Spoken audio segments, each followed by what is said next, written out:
Hi everyone, and welcome back to Helping Hands Through Haley's Heart. I'm excited to announce that our topic for today is going to be conflict in relationships. That was the one chosen.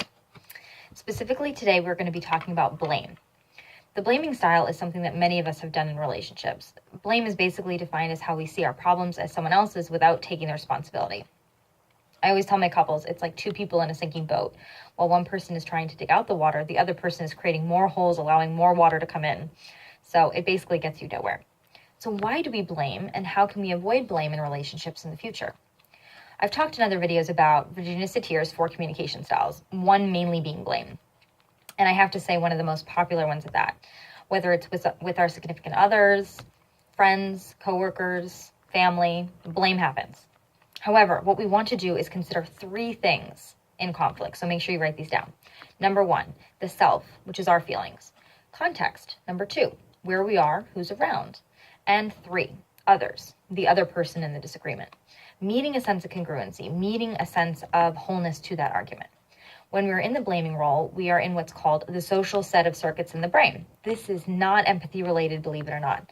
So every time we want to assume our partner who is blaming only cares about themselves or maybe is unable to empathize with the non-blamer's feelings, it's actually not about that at all. It's about the social exclusion the blamer is feeling in that moment. So let's look at each perspective in that argument for a minute.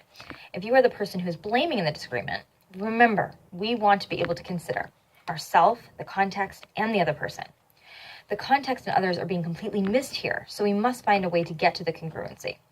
Now, if you're the person who is being blamed, remember our partner is feeling excluded, so we want to shift ourselves to a more interrelated connectiveness with our partner in that moment. Psychologists have done many studies on the brain, and in order to shift the mentality back to the moment-to-moment experiences, also known as the context, we want to feel the sensation again. So basically, to activate the brain, we, the blamers, need to get back into the sensory self.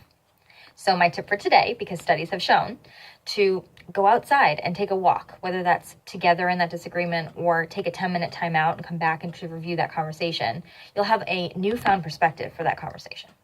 Just to be around nature, they say it helps to get back into the sensory component of how we're feeling instead of focusing solely on who's to blame and feeling that sense of exclusion.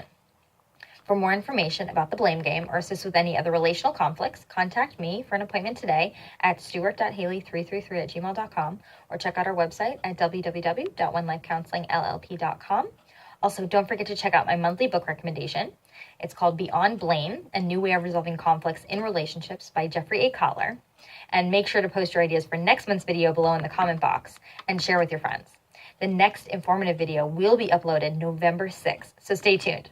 Thank you all so much for watching, and I will see you next time.